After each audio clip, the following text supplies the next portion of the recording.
So here is the newly arrived Snowspeeder with the back block intact.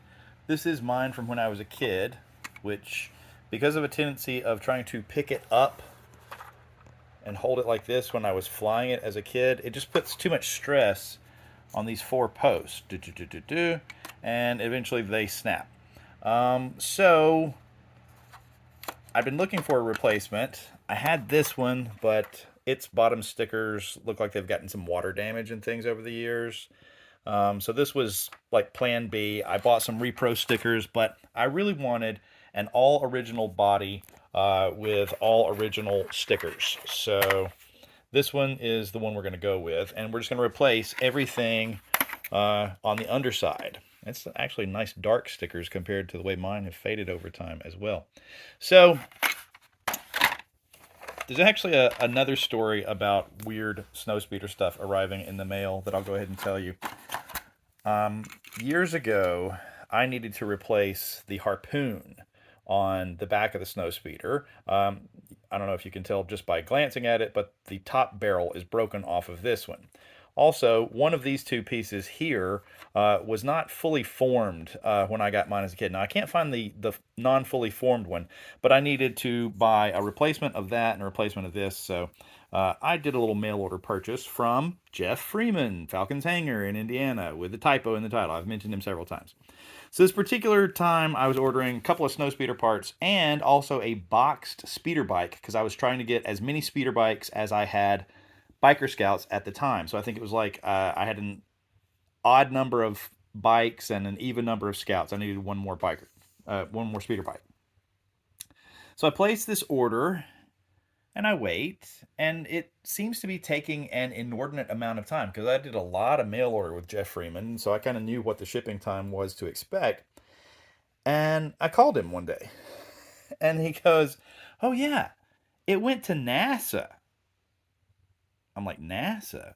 He's like, yeah, it got sent to NASA by mistake. And I literally hung up the phone thinking the man might have been tippling a little bit, you know? So the next day, after talking to him and scratching my head, I get a phone call from the Marshall Space Flight Center in Huntsville, Alabama, about 70 miles from here.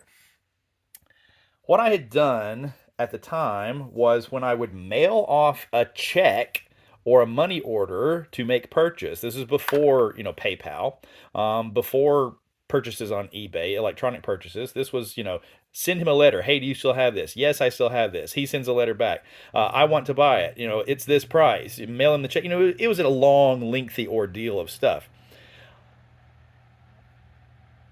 In mailing it off on my return address on the envelope up here in the corner, I wrote Alex Newborn, street address, Muscle Shoals, Alabama. Actually, I didn't write Muscle Shoals. I just abbreviated it to Muscle Shoals City, MSC, and then put the zip code.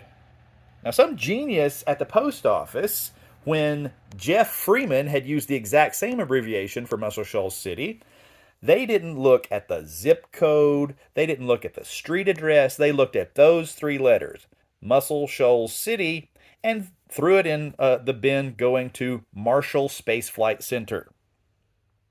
So the lady calls me from Marshall Space Flight Center. She says, yeah, we got a package here that was sent to you by mistake. I'm like, okay, thank you. Can you mail it to me? She said, no, we can't do that. But you can come pick it up. So my first wife and I were dating at the time, and she and I make a day trip to Huntsville, 70 miles, and we go to the Marshall Space Flight Center, and we have to get like a visitor's pass at the gate, and we drive in like this like field where they've parked vehicles and stuff, and in amongst all these employee cars, there was a huge scale model of the space shuttle on its booster rockets and solid external tank on a gantry. And this model was so large, it was bigger than a Volkswagen parked near it. I would love to have had a camera with me that day to take a picture of this model since we had access to see it. And it was just sitting out in the field getting rained on. I mean, it was kind of sad. But anyway, we get to this loading dock, and I go up and tell the woman who I am. And she goes, oh, yeah, just one second. Wait right here. They won't let me inside the facility because it's all like super secret, whatever they do there. And she brings me the box out, and she goes, here you go. I'm like, okay, thank you. Do you want me to, you want to see what's inside of it? I'm fixing to open it and check the contents. She goes, no, we actually x-rayed it. We know what's inside. It's neat stuff. So somewhere in my collection, I guess one of these replacement harpoon guns with the full barrel on it, and one of these, and a boxed speeder bike of mine were all irradiated by Marshall Space Flight Center.